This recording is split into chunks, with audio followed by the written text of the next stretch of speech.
নিরঞ্জনং নিত্যমনন্তরূপম ভক্তানুকম্পাধৃত বিগ্রহং বৈ ঈশাবতারং পরমেশমিড্ডম তং রামকৃষ্ণং শিরসা নমামি। ঠাকুর, মা ও স্বামীজিকে আমার ভক্তিপূর্ণ প্রণাম জানিয়ে আজ পাঠ করব পরম পুরুষ শ্রী শ্রী রামকৃষ্ণ, পর্ব নম্বর 33। মধুসূদন এসেছে দক্ষিণেশ্বরে। মাইকেল মধুসূদন দত্ত এসেছে ব্যারিস্টার হিসেবে।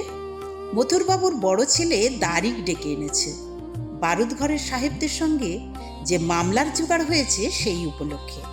দপ্তরখানার পাশে বড় ঘর, সেই ঘরেই বসেছে মাইকেল। বললে শ্রী রামকৃষ্ণকে একবার দেখব।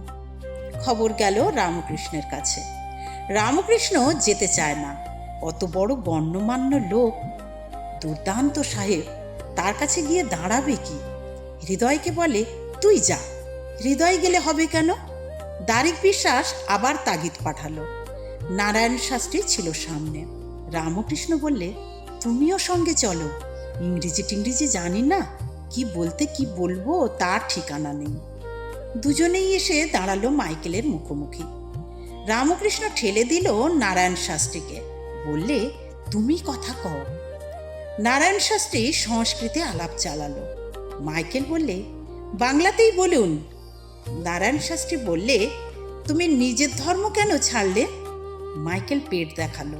বললে, পেটের জন্যে। পেটের জন্যে?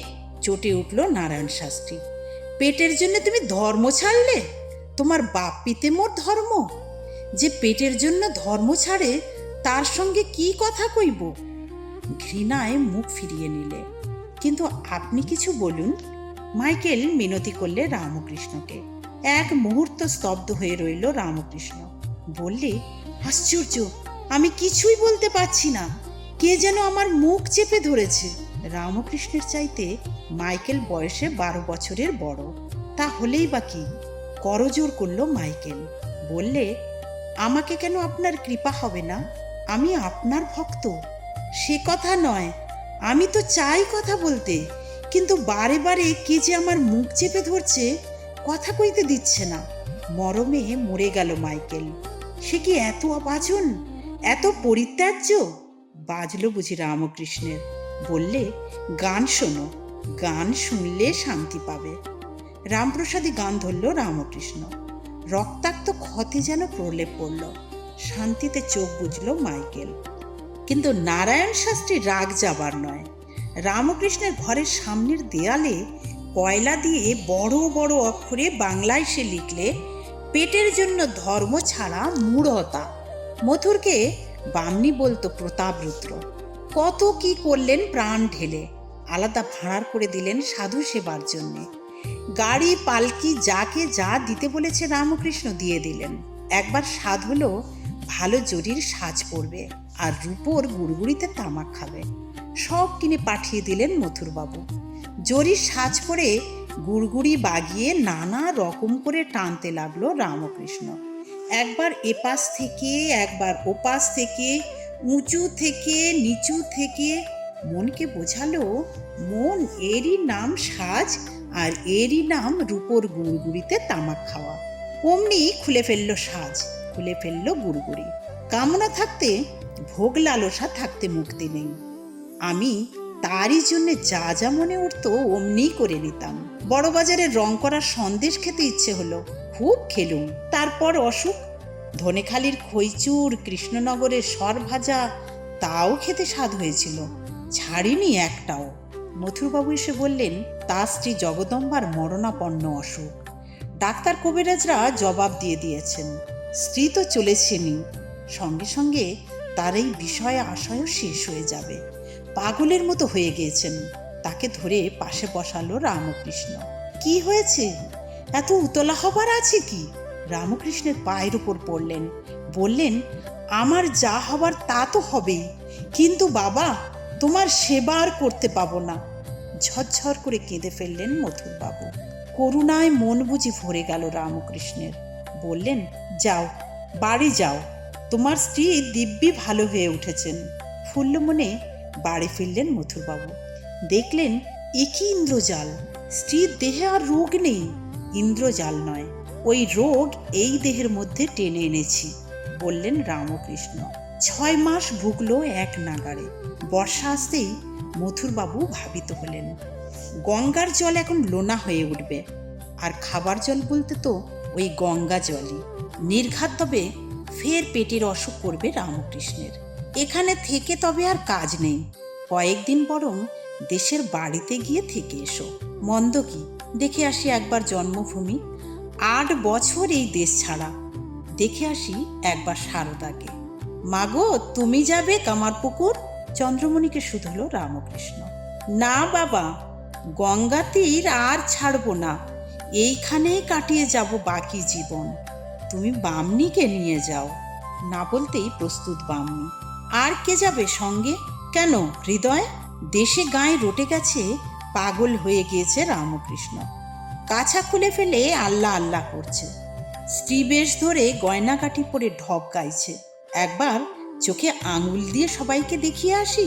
মথুরবাবু আর তার স্ত্রী দুজনে মিলেই সব গোছগাছ করে দিচ্ছেন, যাতে দেশে গিয়ে রামকৃষ্ণের তৃণমাত্র না অসুবিধা হয়। কামারপুকুরের সংসার তো শিবের সংসার, জানতেন তা দুজনে, তাই ঘর বসত সঙ্গে দিয়ে দিচ্ছেন।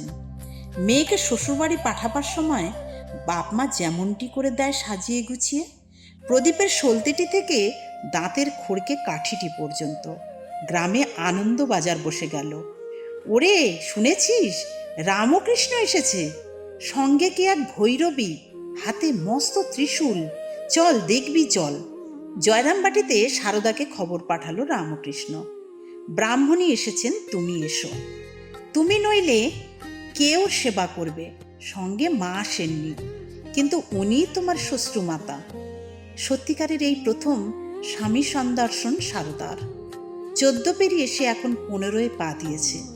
সে এখন স্বভাব সুন্দরাঙা কিশোরী, শুভাননা, সর্বকল্যাণকারিণী, কীর্তি লক্ষ্মী, ধৃতির মেধা, পুষ্টি শ্রদ্ধা, ক্ষমামতির সমাহার। স্বামীকে প্রথম দেখেছে 6-7 বছর বয়সে। ভালো করে কিছু মনে পড়ে না, পা ধুয়ে চুল দিয়ে মুছে দিয়েছিল। এই একটু মনে পড়ে ঝাপসা ঝাপসা। বিয়ের সময় লোকে বলেছিল পাগলা জামাই হয়েছে। শিব গেল শ্বশুর বাড়ি। সবাই বলতে লাগলো, উমা উমা, তোর এই ছিল কপালে, শেষে একটা ভাঙড়ের হাতে পড়লি। এখন তো শুনি আরও কত কি কথা। কে জানে, এখন গিয়ে না জানি কিরকম দেখব। বাড়ির মধ্যে কোথায় গিয়ে লুকিয়েছে সারদা, কিন্তু হৃদয়ের চোখ এড়াবে এমন তার সাধ্য নেই। খুঁজে বার করে ফেলেছে সারদাকে। বলছে, এই দেখো তোমার জন্য কত পদ্মফুল জোগাড় করে এনেছি। সারদা তো লজ্জায় এতটুকু। দাঁড়াও, পদ্মফুল দিয়ে তোমার পাদপদ্ম দুখানি পূজা করি। কিন্তু যার পাদপদ্মের লোভে সারদা ছুটে এসেছে, তিনি কোথায়? দূর থেকে দেখলে রামকৃষ্ণকে। কি রূপ, কি রং, সৌন্দর্য যেন স্থির হয়ে বসে নেই, আনন্দে লীলা করে বেড়াচ্ছে। ঘরের থেকে বার হলেই মেয়ে পুরুষ হা করে দেখে রামকৃষ্ণকে। সঙ্গে হৃদয় ভূতির খালের দিকে বেড়াতে চলেছে একদিন।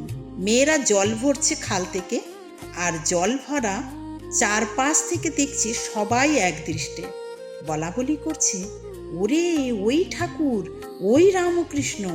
আঙুল তুলে দেখাচ্ছে পরস্পরকে। ও হৃদু, আমায় ঘুমটা দিয়ে দে, আমায় ঘুমটা দিয়ে দে। হৃদয় তো অবাক। ওরে, ওরা আমার বাইরের রূপ দেখছে, কি সর্বনাশ! শিগগির আমার ঘুমটা দিয়ে দে, নইলে আমি এক্ষুনি ন্যাংটা হব। না মামা, এখানে ন্যাংটা হয়েও না। হৃদয় গম্ভীর হয়ে বললে, এখানে ন্যাংটা হলে লোকে কি বলবে? নইলে যে পালাবে না মেয়েগুলো। দাঁড়াও, আমি তোমার মুখ ঢেকে দিচ্ছি, কেউ আর তোমার রূপ দেখবে না। খালি গায়ে চাদর ছিল রামকৃষ্ণের, তাই দিয়ে হৃদয় তার মুখ ঢেকে দিলে। রাত থাকতেই ওঠে রামকৃষ্ণ। উঠেই ফরমাস করে সারদাকে আর লক্ষ্মীর মাকে, আজকে এই এই সব খাবো, এই এই সব রেঁধো। সব জোগাড় করে রাঁধে দুজনে। একদিন 5 ফোড়ন ছিল না। লক্ষ্মীর মা বললে, তা অমনি হোক, নেই তার কি হবে? শুনতে পেয়েছে রামকৃষ্ণ। বললে, সে কি গো, 5 ফোড়ন নেই? এক পয়সা আনিয়ে নাও না, যাতে যা লাগে তা বাদ দিলে হবে কেন? তোমাদের এই ফোড়নের গন্ধের বেনুন খেতে দক্ষিণেশ্বরের মাছের মুড়ো আর পায়েসের বাটি ফেলে এলুম, আর তাই তোমরা বাদ দিতে চাও? দুই যা তখন লজ্জা রাখবার জায়গা পায় না, কিন্তু পরক্ষণেই আবার আরেক রকম সুর ধরে রামকৃষ্ণ। আহ, আমার এ কি হলো, সকাল থেকে উঠেই কি খাবো রাম রাম। একদিন খেতে বসেছে দুজন, রামকৃষ্ণ আর হৃদয়। রেঁধেছেও দুজনে, লক্ষ্মীর মা আর সারদা। লক্ষ্মীর মা পাকা রাঁধুনি, তার রান্নার স্বাদ বেশি, আর সারদা ছেলে মানুষ বউ, তার রান্না অখাদ্যি।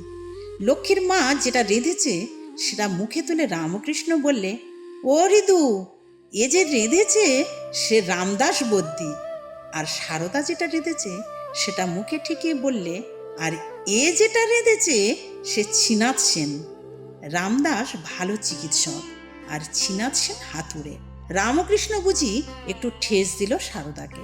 হৃদয় বললে, তা হোক, তবে তোমার এ হাতুড়ে তুমি সব সময় পাবে, গা টিপতে পা টিপতে পর্যন্ত, ডাকলেই হলো, এক পায়ে খাড়া। আর রামদাস বদ্যি, তার অনেক টাকা ভিজিট, সব সময় পাবেও না তাকে, লোকে আগে হাতুড়েকেই ডাকে, সে তোমার সব সময়ের বান্ধব। তা বটে, তা বটে, হাসতে লাগলো রামকৃষ্ণ, ও সব সময়ে আছে। বৃষ্টি হয়ে গেছে সেদিন। ভূতির খালের দিক থেকে একা একা ফিরছে রামকৃষ্ণ। পায়ে কি যেন একটা ঠেকলো, চেয়ে দেখলো মস্ত একটা মাগুর মাছ পুকুর থেকে রাস্তায় কখন উঠে এসেছে। পায়ে করে ঠেলে ঠেলে এনে মাছটাকে রামকৃষ্ণ পুকুরে ছেড়ে দিলে। বললে, পালা পালা, হৃদয় দেখতে পেলে তোকে আর আস্ত রাখবে না। পরে বললে হৃদয়কে, ওরে, এই এত বড় একটা মাগুর মাছ, হলদে রং, রাস্তায় উঠে এসেছিল পুকুর থেকে। কই, কি করলে? চারদিকে তাকালো হৃদয়। পুকুরে ছেড়ে দিলুম। ও মামা, তুমি কি করলে গো? অত বড় মাছটা তুমি ছেড়ে দিলে? আহ, আনলে কিরকম ঝোল হতো। জয়রামবাটিতে একদিন ভোর রাতে একটা বাছুর খুব চেঁচাচ্ছে, গরু দুইছে। এ সময় মার কাছে বাছুরটাকে ঘেঁষতে দেওয়া হচ্ছে না, দূরে বেঁধে রেখেছে খুঁটিতে। প্রবোধ মানছে না বাছুর, মার স্তনের জন্য আর্তনাদ করছে। যাই মা যাই, ঘর থেকে বেরিয়ে এসেছে সারদা, করুণা রূপিণী কিশোরী। বলছে, আমি এক্ষুনি তোকে ছেড়ে দেব, এক্ষুনি ছেড়ে দেব। দ্রুত পায়ে এসে বাছুরের বন্ধন মুক্ত করে দিলে সারদা।